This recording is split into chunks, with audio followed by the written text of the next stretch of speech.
Welcome to Truth and Liberty, where we educate, unify, and mobilize. And now your host, Richard Harris. Hello, everybody, and welcome to the Truth and Liberty Show. So glad you could join us today. I am really excited about today's program. We have finished up our series on 5 myths that hinder the Great Commission. We're going to enter into some new territory today. In politics, a lot of times on the conservative side of the aisle, you'll see a division of people between who they call social conservatives and economic conservatives or fiscal conservatives. And I want to say to everybody listening today, I just want to say that for a Christian, there's no such division. Because the Bible says a lot about money and a lot about finances and a lot about economics. And there's a lot of times you'll hear people refer to socialism or Marxism on the one hand, and then they might refer to capitalism on the other hand, saying, I'm in favor of capitalism, I'm in favor of socialism. I just want to do some correction here, guys, just on the outset of our program. The word capitalism comes from the Marxists, comes from Karl Marx, all right? That's his label for a free system. I think it's a misnomer, so I don't like it. I like the word free enterprise, the free enterprise system. I think the free enterprise system is the biblical system, is the way to approach money and finances. And you can't do free enterprise unless you also know that God has a purpose for government, a specific purpose, and that government, just like anything else, once it goes beyond its purpose and is used for something that is not its purpose, then it becomes destructive. And so the Bible tells us clearly in Romans chapter 13, the purpose of government, also in 1 Peter, I believe, chapter 2, the purpose of government is to restrain evil and reward good. The purpose of government is not, like so many people think, to make jobs, to transfer wealth, to create economic equal outcomes. The purpose of government is to assure equality under the law so that every person in the nation has the same opportunities under the law and impartiality. But I digress. I want to talk about free enterprise today and what we see in our government right now, what we're facing in America right now. Because America is literally on a collision course with financial disaster. Okay? And I'm not being alarmist at all, but the financial reality that we face today as a nation is incredibly stark and dangerous. And my concern is that conservatives, by and large, even Donald Trump, are not talking about this enough. You see, our spending as a nation is completely out of control. Congress doesn't even bother to pass a budget anymore. They just do a series of continuing resolutions where they just appropriate more and more money. And the problem is so vast. We have now in America our national debt. We spend more as a nation, our government does, than what it brings in tax revenue and other revenue by far. So that now in America, we are $36 trillion. Now, folks, think about that number for a second. 36 trillion. 100,000 million billion trillion dollars.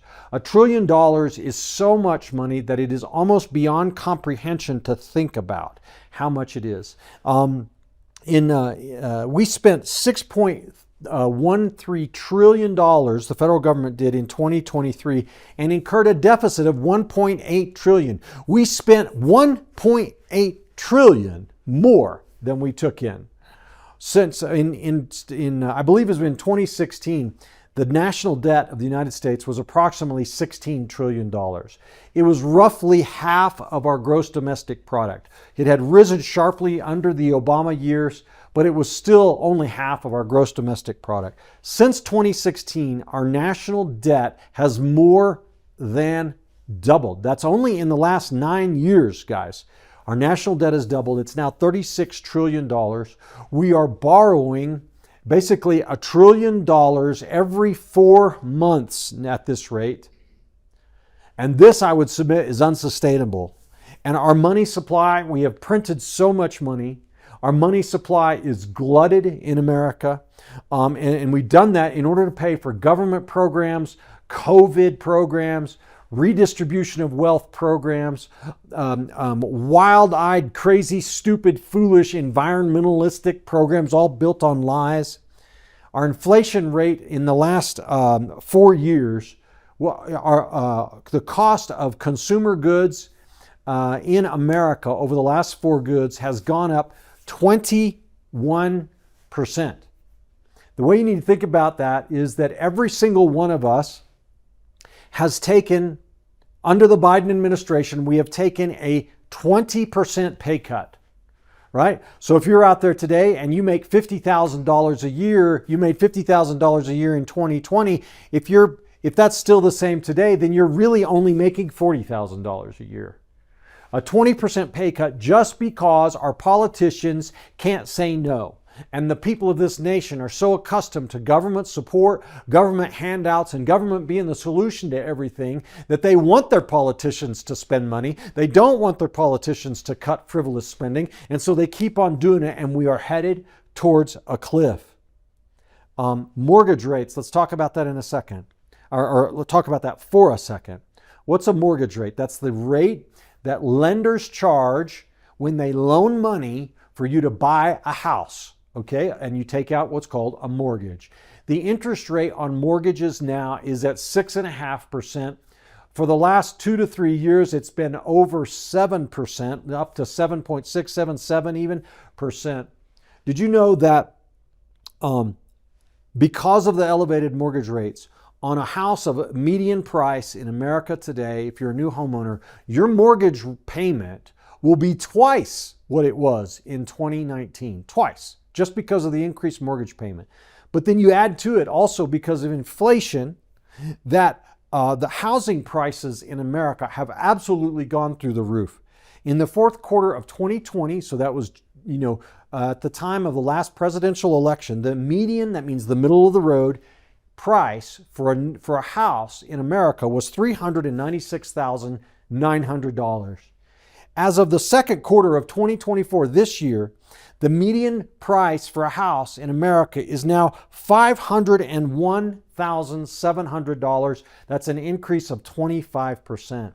So it's no wonder that young people coming out of college and everything else, young families cannot afford to buy a house. They have to pay rent. They're not building up equity. They're not building up wealth. And all kinds of other problems arise out of that. This is just a symptom.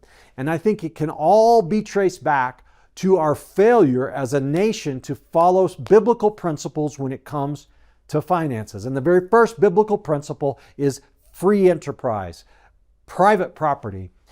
So people say that Jesus was a socialist. And I want to say respectfully to every person who's ever uttered those words, you have no idea what you're talking about. You've never read the Bible. God endorses private property and free enterprise from the beginning of the Bible until the end. Did you know that even Cain and Abel, the sons of Adam and Eve, so the second generation of human beings, the Bible says that Cain brought the fruit of the ground that he harvested. And then it says Abel offered as a sacrifice a lamb from his flock. That means they owned these things. Ownership and private property was in the creation from the beginning of the world. The 10 Commandments contains 2 commandments that endorse private property. Thou shalt not steal, and thou shalt not covet thy neighbor's house. If we weren't allowed to own private property and use it according to our own desires and to pursue our own dreams, you wouldn't have either of those. And the Old Testament is full of references to private property and ownership of private property and commandments against stealing and other things. Go to the New Testament. Jesus repeatedly shared parables that were built about free enterprise principles, like the parable of the laborers in the vineyard, where he said a man goes into the center of town one day to hire people to work in his field. He goes at 9, he goes at noon, he goes at 3, and he comes back at 6, and he pays all of them the same rate. And the ones who are hired early in the day complain and say, why'd you pay us the same as those who are hired late in the day? And the Lord says, the master, the employer, isn't my money mine to do with what I will? That's free enterprise, right? and many other places. The Apostle Paul says that every man is obligated to work, to provide for his family. He even says that a person who doesn't provide for his own is worse than an unbeliever. It's a huge sin in God's eyes to not take care of your responsibility to provide your family. Paul the Apostle said, "He who does not work, neither let him eat." Jesus, more parables, the parable of the talents. God expects us to steward what we've been given and to take care of it and to cause increase and growth. This is all free enterprise. The whole notion of socialism and Marxism, first thing is, it's 100% against God. Karl Marx, Joseph Stalin, Engels, all these guys, these Marxists were atheists, and one of their primary objectives in promoting Marxism was to expel belief in God from life. He called religion the opiate of the masses. He said that we have to get rid of religion so that people will believe in the state. They advocated that the state would be God. Did you know that in every socialist nation of the world, when socialism is increasing and the more socialist the nation becomes, that church attendance and faith in God and Christianity decline at a corresponding rate? And that's what we're seeing in America today. Americans are being indoctrinated and taught to believe in government, to believe that the government supplies and will take care of all their needs and solutions, and the idea of individual responsibility, individual freedom to choose, individual opportunity is being eliminated from our culture, because we have millions and millions of children and young adults every day in America who are being taught that their problems that they experience, these are not opportunities for them to overcome adversity. Oh, no. These are things that have been foisted upon them by others. Those are the people we want to blame. And so they're filled with envy and resentment. And so they vote for the Democrats. I'm sorry, I'm going to be honest with you guys today. The Democratic Party is built on envy. The lifeblood of the Democratic Party is envy. It has become a collection of constituent groups who all have a beef. And they're all blaming someone else for oppressing them. And it doesn't matter whether you're talking about racial minorities, economically disadvantaged, quote unquote, and that's liberal speak right there, LGBTs who blame, now they're saying cisgenders, okay, for their oppression. It's all about pitting one group against another for the sake of political power. The ultimate goal is to tear the entire American system down to the ground, burn it, and install a communist state. Okay, this was predicted by Khrushchev in the 1960s. It has been underway in our nation for over 100 years by Marxist activists. They're now out in the open about this. The problem is that we as a people have become so ignorant and so deceived about the Bible, about God, about His standards, about truth, about our own history, and about what's good and right, that we don't even recognize it as a lie anymore. So, on today's program, my very special guest is Kevin Freeman. Kevin is the host of an incredible show called Economic War Room. He's also an author, and he's a specialist in all things economic. And I don't want to give away all of it today, but Kevin actually worked at the Pentagon and is a specialist in economic terrorism. He worked for the CIA, the DIA, the FBI, the SEC, Homeland Security, the Justice Department. He's a senior fellow at the Center for Security Policy, a trustee at Oklahoma Wesleyan University. He's a scholar, and most of all, he's a passionate believer in Jesus Christ and a great friend of Truth and Liberty and of this ministry. So I'm very excited to have him on the show today. And we're going to be talking about the issues that are facing Americans in this election when it comes to money, especially in the debate between Donald Trump and Kamala Harris. Trump was asked right out of the bat, are people better off today than they were when Kamala and Joe Biden took office? And I just grieved, because Trump could have absolutely hit a home run with that question. And we're going to tackle some of these economic things today. But there's another issue here, which is and that is the subject of terrorism. Kevin is a security expert, and if time permits, we're going to dive into the condition of our nation when it comes to security, because millions of illegal aliens, and that's right, that's what they are, illegal aliens. They're not migrants, okay? First of all, a migrant is someone who travels within a country from one place to the next. Second, they are illegal, Okay, they're not migrants, they're illegal aliens. But anyway, flooding across our borders in millions, including many terrorists, many people from terrorist sponsoring nations, and many people who seek to do the United States harm. And we are truly looking at a very dangerous situation in our country. And so we're going to be talking about these issues with Kevin Freeman, an expert on all of this, and you won't want to go away. So we're going to take a short break, and I'll be right back with my special guest, Kevin Freeman. Hello, everybody. We're here now with our special guest, Kevin Freeman. And I'm so excited, Kevin, to have you on the show because your resume and your expertise is really just phenomenal. I misspoke earlier when I said that you worked for the Pentagon. It's even better. You didn't work for them.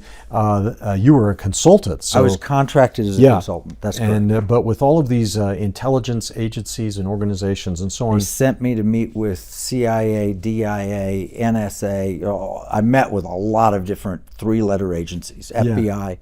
Well, and so you've seen a lot and you know a lot, but you're also, a prolific writer and everything else. You've got several books that you've written. A couple of them you brought with you today. You want to just tell the folks what you've got out right now? Yeah, my book, According to Plan, The Elite Secret Plan to Sabotage America, this book talks about the political things. So some of the things you talked about in the intro, okay. And socialism versus liberty, national security. There is a concerted effort, Richard, to take down America, both from external and from within. So we talk about if you swear to the Constitution, an oath to defend the Constitution against all enemies, foreign and domestic, there are very real foreign enemies like China and Iran and others, and there are very real domestic enemies like communists and socialists that have infiltrated our government. So that's what this book is about.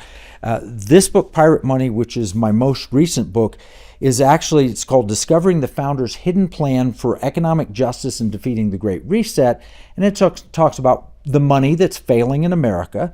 And as you know from Genesis, it says when the money failed, that's when Joseph was there. That's when everyone sold everything they had to Pharaoh. And that's when they became dependent during the famine, was with the failure of money. Wow, let's just start right there, Kevin. So Genesis, do you have the actual citation? It is. I was reading it this morning, Genesis 47:15, and when the money failed in the land of Egypt and in the land of Canaan, all the Egyptians came to Joseph and said, "Give us bread, for why should we die in thy presence? For the money faileth." That's what happens when money fails. And that happened, by the way, has happened in many countries around the world, one of them being Zimbabwe. And I showed you that Zimbabwe dollar. I talk about, you want to see money failing. This is an example from Zimbabwe. Here is and I was on CBN with Pat Robertson, and I the night before had dinner at Regent University, and I had a Zimbabwe waiter from Zimbabwe, and I pulled this out and I showed it to him and I said, "This is a $100 Zimbabwe note from 1995. I said, "Do you remember this?" He said, "Oh yes, I paid my entire school book fees with that." It was worth about $20 US in 1995. 13 years later, when the money faileth, they were printing $100 trillion Zimbabwe notes. This is from 2008, and these were not worth one single penny. Wow. So in 13 years, currency of Zimbabwe goes from $100 will pay all your school books to $100 trillion. Not worth a penny. Not worth anything. And he just hung his head and he said, yes, the money failed. And then my colleague just recently met someone else from Zimbabwe who was there in 2008, and he drove to get his family bread. He said, "We were starving. I drove to get bread. They wouldn't take my money, but I traded my pickup for 2 loaves of bread." Mm. I remember in history class and stuff learning about Nazi Germany and how their money failed, and that people would bring cash in wheelbarrows to buy a loaf of bread. Okay, so you've just handed me a German mark. It says 1 million marks. So that's 1 million marks? Yes, and they didn't have enough money to print even on the back of it. It's blank on the back. My grandmother left that to me, 1 million mark. It was worth nothing. Okay. You could have a wheelbarrow full of those, and you take it to buy bread, and what they would do is they would say, "I don't want the money, dump it out, but I'll take the wheelbarrow."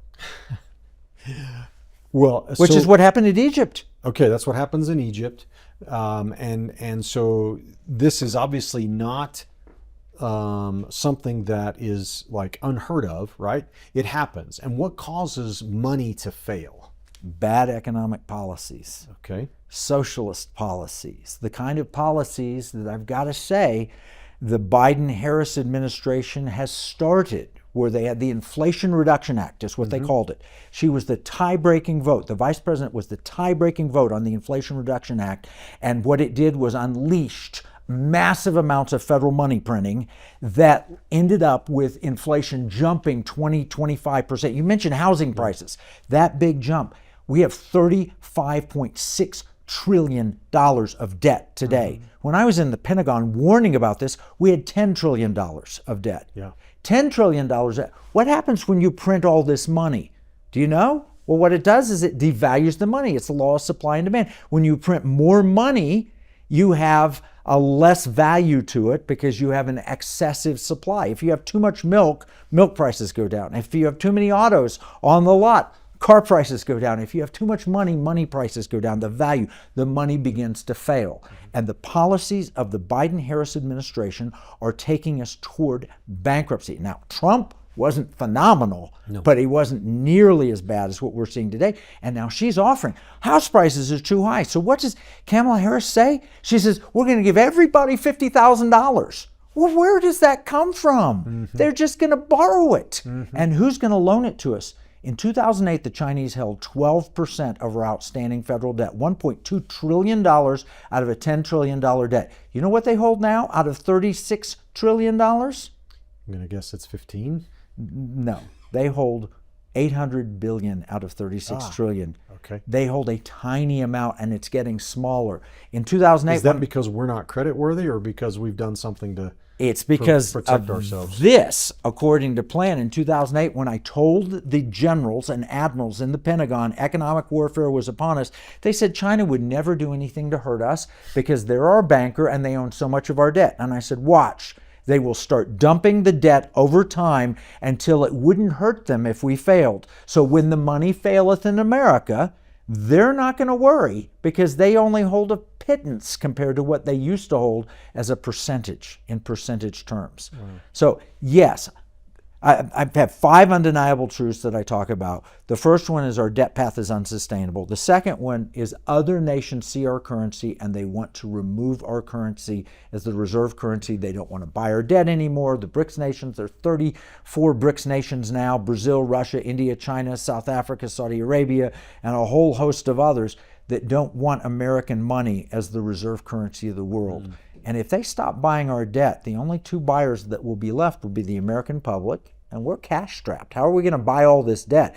So they're going to give us money and then they're going to borrow it from us. Now, how does that work? And the Federal Reserve, and what does the Federal Reserve do? They just print. They print money. So that is the second risk is, the 5 undeniable truths are where we will head if we don't change course from the socialist direction we're on. So one of the stats I didn't mention, but I saw this, is that in 2016, the interest that our government pays on the national debt was around 6%. Today, it's 6% of the national budget. Yeah. Today, it's 11% of our national budget. And so you said that this debt course is unsustainable. Can you comment on that? Absolutely. All right. So last year, the Trump administration, we were paying $368 billion or something like that in interest. Right now, we're paying $1 trillion a year in interest only. $1 trillion. That's $3 billion every single day that we're paying only in interest. That's more than it's triple what it was, and it's only going to get worse.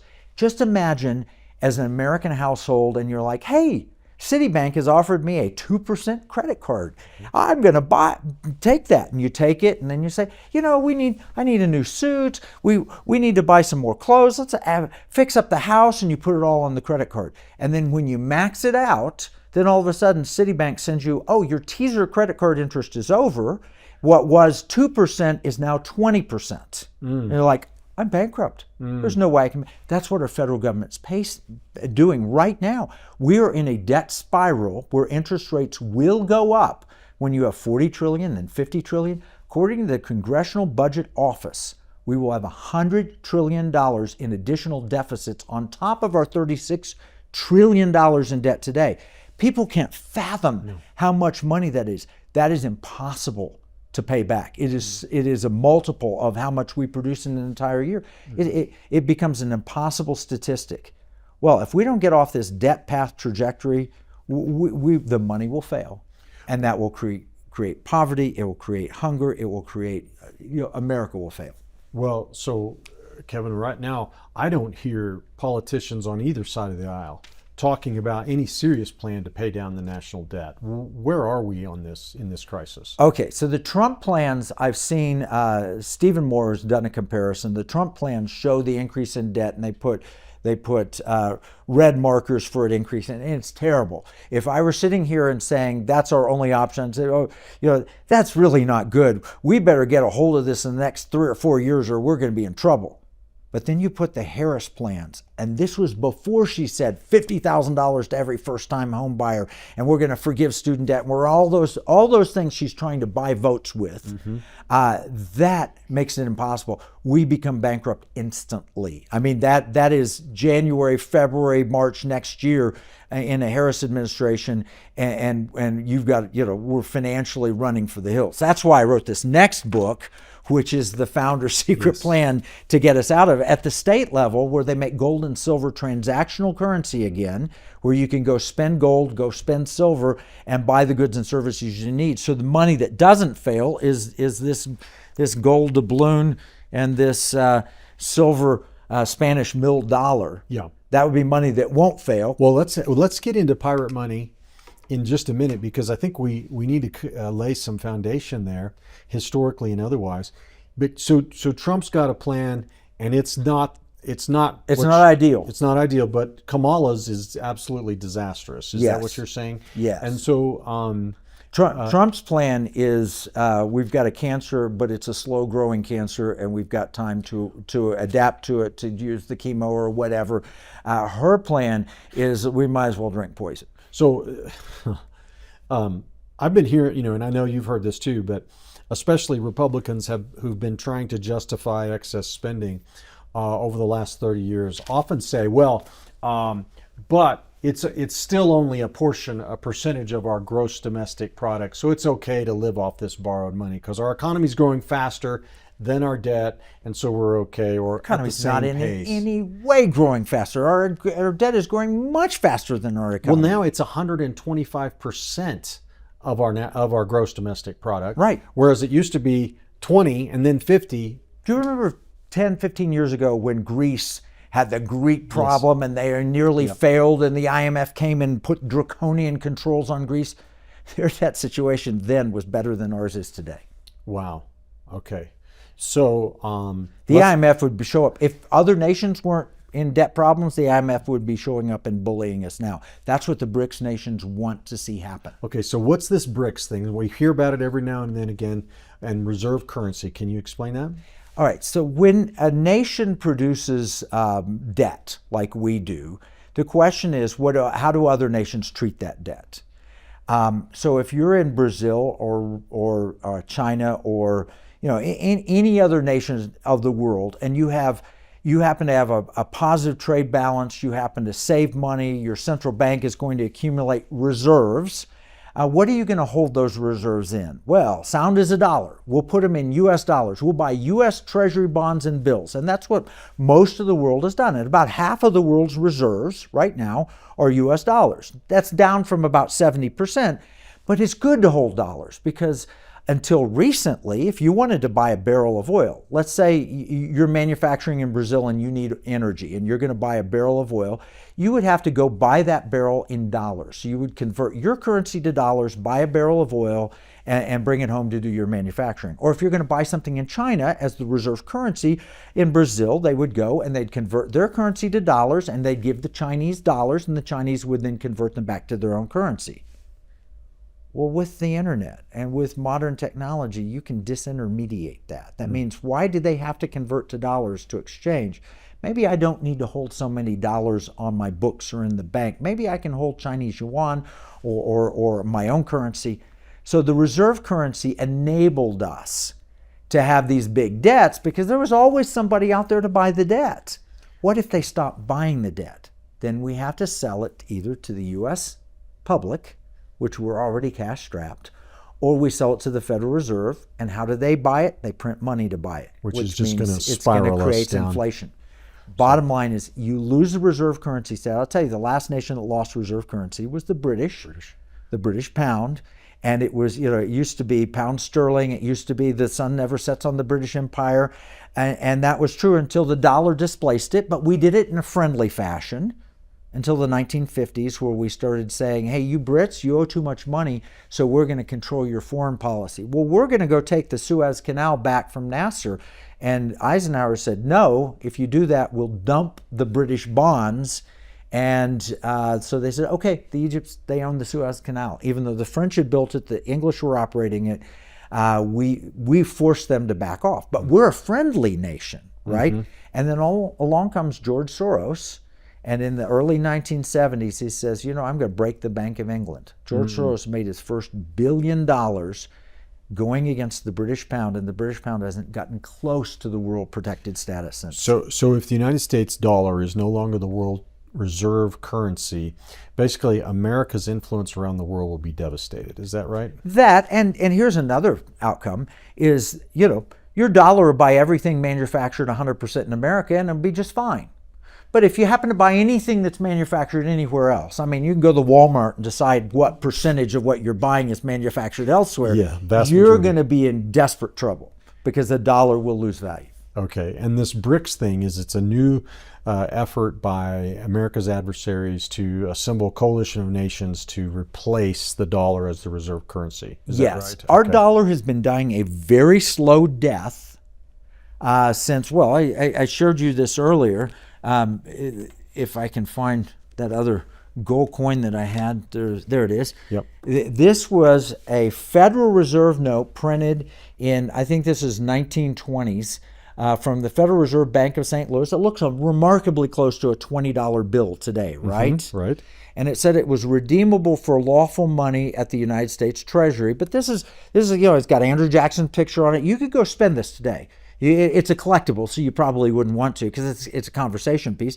But it's worth $20, and it'll buy whatever $20 will buy today. Okay, it's a $20 reserve note. Yes. It says it's redeemable for lawful money. Right. What's that saying? This isn't lawful money? Well, in the 1920s, it wasn't considered lawful money. It was considered lawful currency. Currency, okay. But so not lawful money. So it actually says their national currency. And it will pay, it says Federal Reserve Bank of St. Louis will pay to the bearer on demand $20. Okay. So what would you get if you took this to your bank in 1920s? You get one of these. This is produced by the United States Treasury, and it says this is $20. It's 1 ounce of gold. Now, you could have either one of these, and if your grandpa left you 10 of these, you'd have $200, and you say, thank you, Grandpa, for the $200. I can buy my groceries, and that's about what it costs to go to the store and buy, a family's worth of groceries for a week or two. Yeah. I can buy my groceries with this. Or if he left you 10 of these, which is gold, 1 ounce of gold, this is worth about $26,000. Now you're not talking about buying a week's worth of groceries. You're talking about buying a car, right? Right. This has held its value. This is lost. So the dollar has failed, but very slowly over time. Mm-hmm. In 100 years, the dollar has lost 8% of its purchasing power. It's lost 90% of its purchasing power since 1971. Okay. That's when Nixon said, you're no longer able to take this and get this. Now, actually, FDR... This is what we say when we say that we were taken off the gold standard? That's what happened in 1971. All right. Richard Nixon said... Now, actually, we were taken off the gold standard before that. In 1933, Franklin Delano Roosevelt, to enact his socialist policies, same kind that Harris wants to do, said, nobody can own this anymore, and by order of the government, you have to turn this in and get this. But foreign countries used to be able to exchange this for this until 1971, and then we lost any backing. So foreign countries used to own our dollars. They would hold on to them because they could exchange them for gold till 1971. And in you know what happened after 1971? Nixon, Republican, so we're not going to be partisan here, Republican President Nixon said, we're seeing such massive inflation, the money's failing, we're going to institute wage and price controls.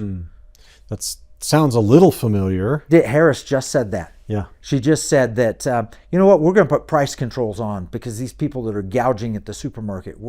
So bottom line is, when the money faileth, then you get sold into slavery. I was talking to Alan West recently, and he said, you know what socialism is? And this he could say more readily than I could, but it's true. Socialism is a form of economic slavery. Absolutely. You work all day, and you don't own the product of your labor.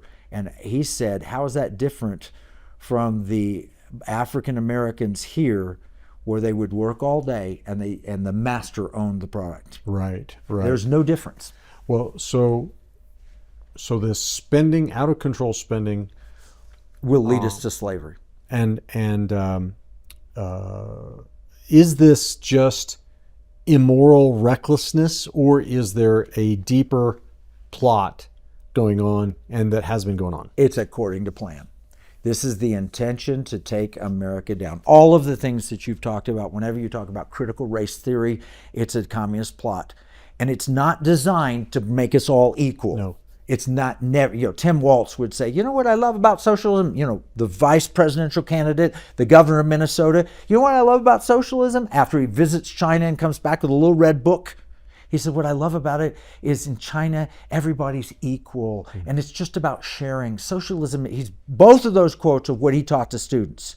No, it's not. It's Animal Farm. And if you've read Animal Farm, the pigs tell him, overthrow the farmer because he's evil, and we'll run the government good. And then all of a sudden, all animals are equal, except some animals are more equal than others, and the pigs oppress everyone else. That is the pigs of Animal Farm. That is who's featured in this book. That is who our enemies are, foreign and domestic. They're pigs, and they want to enslave the American people. They don't believe in individual liberty. They believe in slavery. So, Kevin, where can people get a copy of According to Plan and also Pirate Money, which we're going to talk about next? According to Plan, you can get it at Amazon. You can get it accordingtoplanbook.com. Pirate Money you can get at Amazon, or you can get piratemoneybook.com. Both of them are meant to pay it forward. They're both easy to read, easy to share, so you can buy 10 copies and pass them out. So you were a consultant to the United States military and intelligence agencies on economic terrorism. Yes. And so you're saying that the nation's enemies are using economics to bring the country down, and now it's internal beyond what I think any of us could have even feared 30 years ago, the level of subterfuge in America right now. But you've got a solution to some of this. Yes. And it's this pirate money idea, which sounds fun, but tell us all about it. Okay, so under the Constitution, here's what happened. The money failed in America. When the money failed in America was the Continental Congress was producing, this is a 1776 Continental Note, produced in Philadelphia, November 2nd, 1776. It's a great collectible. Wow. But it's not worth anything. Okay. In fact, they produced this, and George Washington went to buy supplies, and nobody would take it. Because even though it says this bill entitles the bearer to 4 Spanish milled dollars or the value thereof in gold and silver. This is a Spanish milled dollar, 0.7734 troy ounces of fine silver. And when they talked about money in the early days, they talked about gold and silver coins. They meant a Spanish milled dollar or a gold doubloon. This is also known as a piece of 8 because you cut it into 8 pieces, and each one was a bit. And 2 bits make a quarter, 4 bits, shaving a haircut, 2 bits. That's where that comes from. A bit was that. So a bit, just out of curiosity, a bit is 1/8? 1/8 of a Spanish dollar. Milled dollar. Okay. So it's 1/8 of 0.7734 troy ounces of fine silver. Okay. And our quarters used to have silver in them to match that content. Gotcha. All right, so Washington shows up with a wagon load full of these Continental notes and tries to buy a wagon full of supplies, and the money faileth. That's why his troops had no shoes. That's why they had no food. That's why they starved at Valley Forge. And except for a miracle of God, we would not have survived. There were some financiers who stepped in and said, I'll buy supplies. But our money failed. So we created an Articles of Confederation. And it, just so we're clear, because this is so much information, it failed because even though it was backed by gold and silver, we didn't have the gold and silver. Even though they promised to back it, Yeah. it didn't exist. Okay. That's why it failed. All right. And there was a phrase that even persisted into the late 20th century, which was, that's not worth a Continental. That's exactly what this Right. is. And They that's- didn't mean not worth a Lincoln Continental. They meant, the car. They meant not worth a Washington Continental from the okay. founders. All right. So yes, and that phrase has persisted. And so when that failed, we had famine, and by the grace of God, patriots stepped up and allowed us to continue. So we instituted an Articles of Confederation, and every state has their own currency, and it differs between one state to the next state.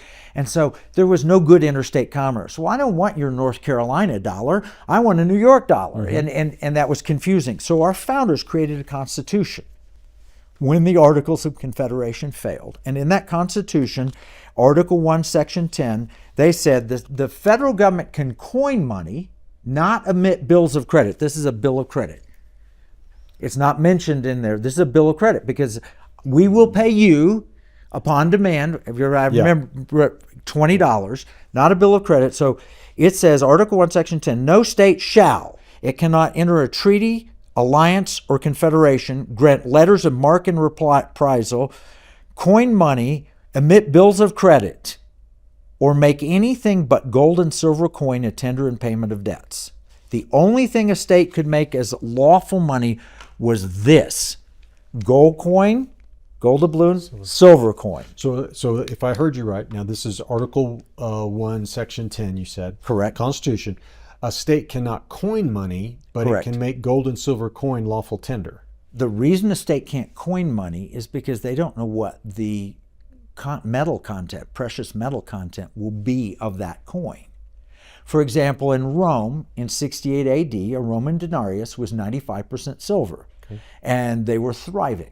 In 268 AD, a Roman coin was less than 5% silver. The soldiers knew the sound difference between them, and what they did not want the states to do was North Carolina to have 20% silver and New York to have 40% silver. So you can't coin your own money, but you can make actual gold and silver coins, real gold and silver. An ounce of silver and an ounce of gold. You can make those legal tender, but I don't want to see Rhode Island coining its own money that's 22% silver and 5% nickel. They don't want that. Okay. We want a uniform standard of gold and silver coin. Okay. So what's the pirate money concept? So the pirate money concept is to go back to that original idea, but to add the ability to make it modern. Because it's really hard to go into. I mean, you've got the watering hole here, right? Yeah. It's really hard to go in there with this coin and buy something. It's like, I have to weigh it, I have to assay it, or whatever. Well, what if you could do something that they did in the 1830s? Let me see if I can find that one. Here it is. The Bank of Kentucky in the 1830s. This is an 1837 Bank of Kentucky note payable to the bearer on demand, 12.5 cents. In other words, this isn't a bill of credit. We actually have the silver on deposit, and 1/8 of this Spanish mill dollar is 12.5 cents. 1/8 of a dollar is 12.5 cents. They issued out certificates, warehouse receipts. Now, is this constitutional? Is this a bill of credit? No. It's not a credit bill, it's a debit bill. Okay. Because we actually, the difference between a credit card and a debit card? Yes. A credit card means we owe you. Yes. A debit card is you have on deposit at your bank and you're spending it out of your checking account. Yeah, right. You could show up with this and they would give you 1/8 of a Spanish mill dollar. All right. What if we just modernized that even further and gave you a debit card? Now that was challenged in the courts, and the Supreme Court ruled totally constitutional as long as a state has the gold and silver. What if the state of Texas, which has a bullion depository, or any state, were to, and in 2023, So, or 2020, yeah, the legislative session of 2023, we entered legislation in Texas to take the bullion depository, let people add gold and silver to it, or have the state bullion depository buy it and hold it for them, and then they could go to a merchant with a MasterCard and spend it. The technology exists, the law exists to allow it, and we just need that enabling legislation, and we came very, very close. And to explain it, because people said, I don't know how that works exactly. It's hard to explain in 20 seconds. I wrote this book, Pirate Money. I had no idea when I wrote this. And I sat at my ranch and I wrote one chapter a day. I had no editor. We had this published. I wrote it in 10 days and we had it out and published in 1 month. Okay. No editor. So you've actually been pursuing this concept in state legislators. In Texas. Well, 30 legislators in 30 states read this book. They saw me on a podcast or on my show. They bought the book. They called me. Utah called me. Kansas called me. Alaska called me and said, explain it to us. We've read the book. And I've been to testify. And just before I came here, I was editing the Utah study bill from the Utah Commission that was established to find out how do we do this. And sitting on the commission, former vice chairman of the Federal Reserve, former senior executive at Citibank, brilliant people came together with an idea God dropped in my spirit 40 years ago. I wrote in a book a year ago, and is now in 30 states where they're looking to enable legislation. Wow. So let's imagine for a second that this actually became the law. Yes. Even in one state. In one state. Say it was just Texas. People that had gold on deposit in that bullion depository and had the card, would they be insulated from the failure of the American dollar? Absolutely. So what would happen is, let's say, and I've done this, and I could show you on my app. I left my phone offset so it didn't ring, but I can show you on my app where I put $10,000 or so. Actually, I put $25,000 into an account with an existing technology provider out of the United Kingdom that has gold on deposit in Switzerland, and they gave me a MasterCard. So I put $25,000 there. I instructed them to buy so much gold and hold it for me. And I can go to the restaurant in Colorado Springs, Biaggi's. I went there not long ago. And I pulled my MasterCard out. And of course, they take MasterCard. And I spent it. And I bought dinner for my friends and for myself with gold. Well, guess what? From the time I deposited the gold, or the money that it turned into gold, to the time I spent it, I had a small gain. Okay. Now, it could have been a loss. Gold goes up and down, silver goes up and down. But over the long term, by the comparison I showed you earlier, $20 of gold or $20 in paper over 100 years, one's worth $2,600, the other's worth $20. Yeah. One keeps its purchasing power and the other one loses purchasing power. Right. So you can do this today. The problem is that the government could shut it off, the federal government, if they wanted to, and said, we're not going to let you do that anymore. But if a state made it legal tender, they can't. And the other problem is the federal government could tax it. Well, you have a capital gain. You put $25,000, it's now worth $28,000. You owe us tax on that extra $3,000. That's a Harris thing. Yeah. She wants to tax unrealized capital gains. Yes. So they would take away a piece of my money. I don't like that plan, so I want it in Texas, or to Oklahoma, or Utah, or Florida, or Mississippi, or Alabama. All these states, Louisiana, Alaska, they're all looking at it because I've never heard of somebody writing a book and just talking about it a few times and having legislation entered in 30 states, because when people read this book, they get it, and they are like the man from Zimbabwe. Yeah. He said, we have to do this now.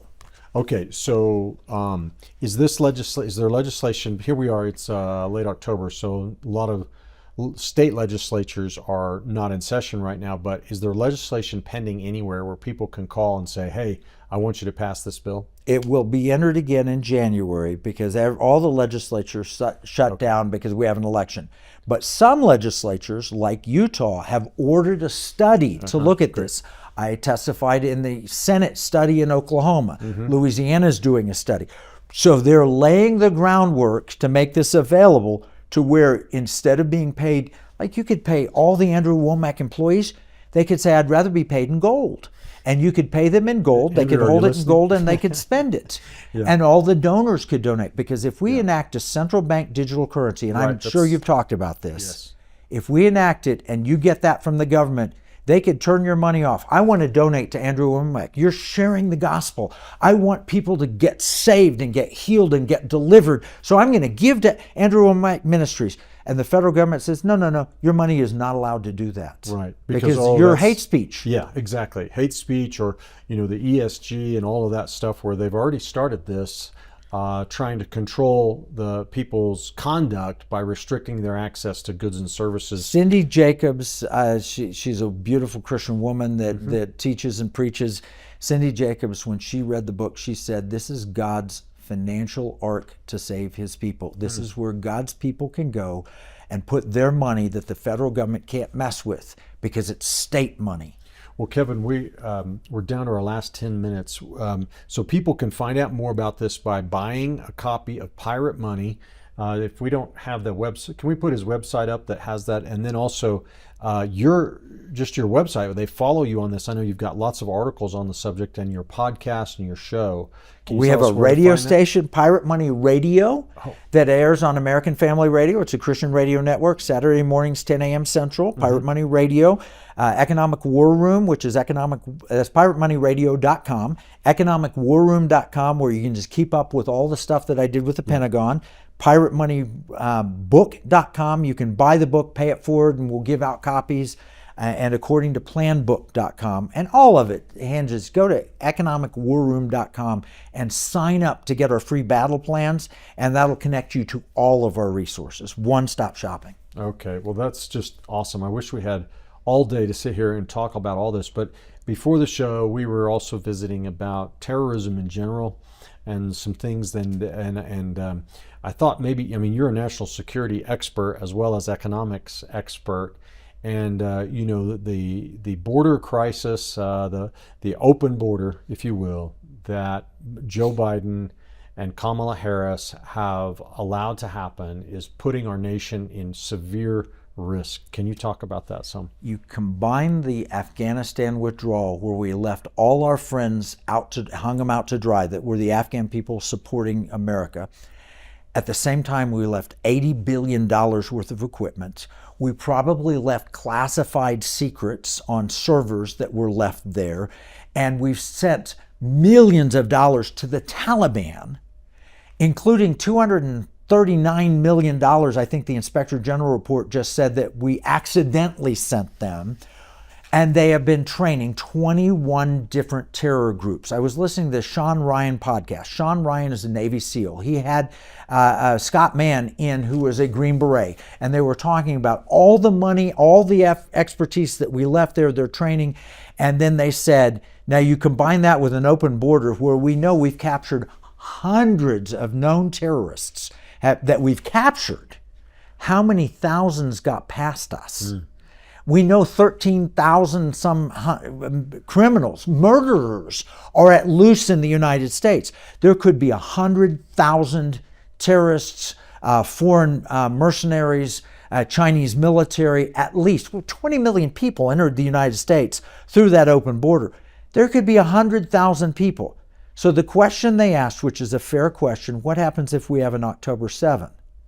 Now, Like October Israel. 7 is what happened in Israel. In Israel, they come paragliding in and they start raping, murdering, killing, and it is the worst terror incident in Israel in history. What if there's 10,000 foreign fighters that decide they're going to pick on Dallas, Houston, Akron? They listed some cities, and they're just going to go house to house. These are jihadis who actually want to die in the process of it, but they want to kill, rape, and destroy as many as possible in that process.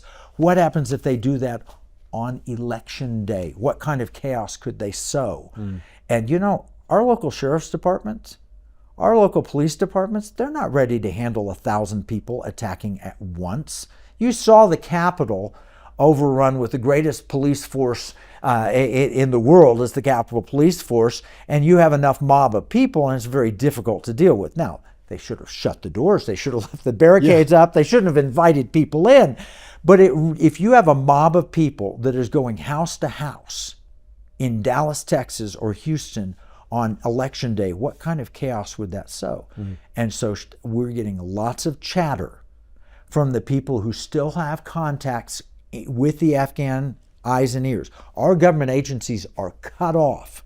We think we're done with Afghanistan, but Afghanistan is not done with America. They want bigger and more spectacular than what they did on 9/11, and they're prepared to do it now with Chinese support. You think our currency is in danger now. Imagine what happens if we have a massive terror incident. So I don't want people to be unduly scared, with this, but what can the average American do to prepare for an event like that, or a massive terrorist event? I'm glad you asked. I was in my prayer time today in Luke chapter 12, and what does it teach us? Luke chapter 12, it says, "Do not fear those who can kill the body."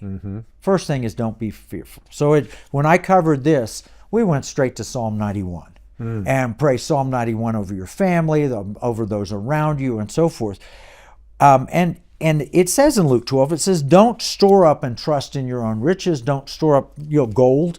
Don't store up money or food or whatever, and count on those. But then as you get down and balance that with Proverbs 27:12, it says, a prudent person sees danger coming and prepares for it. And he who fails to provide for his own household is worse than an infidel or a non-believer, as you said in the opening. But how much more should we clothe and feed those that come to us? So if somebody comes knocking at our door, we're in trouble. Oh, be warm, be filled, I think in James 2:15 and 16. No, let's meet their physical needs and then prepare to share the gospel. So I don't believe in being a prepper. Okay. A prepper is somebody that stores up a lot of food and water and a lot of ammunition. You come to my door and I'll shoot you because I don't want you taking my stuff. Yeah. No, I believe God wants us to be prepared givers. Prepared givers. And the way to do it is educate yourself on the risks. Start smart communication plans with your family. If something does happen, how do we contact each other? Where's our safe point to go to? Where do we meet up? Because what if the phone lines go down? And we're all dependent on cell phones. Find those kind of things. We did an entire battle plan, economic battle plan on insurrection and violence during the Black Lives Matter. So what if this hits your city? What do? And people can get that. If they go to piratemoneyradio.com, there's a link there to get that free economic battle plan on insurrection and violence. It tells you what kind of food to get, how to plan for communications, how to know who to contact. It is a full written plan for that. And I can send you a copy if you want to make it available to your viewers as well. Yeah, well, thank you. Awesome. Yeah, 100% agree with you. Very well said. And you are a great blessing, brother, and the work that you're doing is so vital.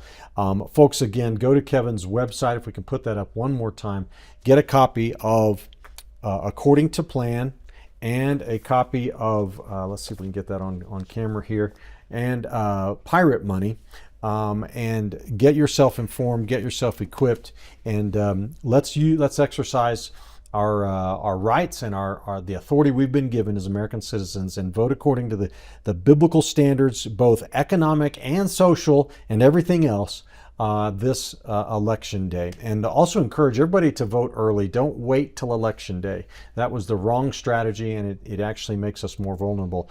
But that's all the time we've got, Kevin. We're going to have to take this up again later because there's so much more we can go into on this and so many other subjects. But it's been great having you on the show. Thank you so much for having me. And for all of you who are watching, thank you for joining us today. We look forward to the next episode of Truth and Liberty. Be sure to join us then at 6 o'clock Mountain Time on the Gospel Truth Network, as well as on our website at truthandliberty.net. And be sure to go to the information on the screen, that website, and claim your free copy of Andrew's book, The Great Awakening. You'll be glad you did. God bless you. We'll catch you again next time.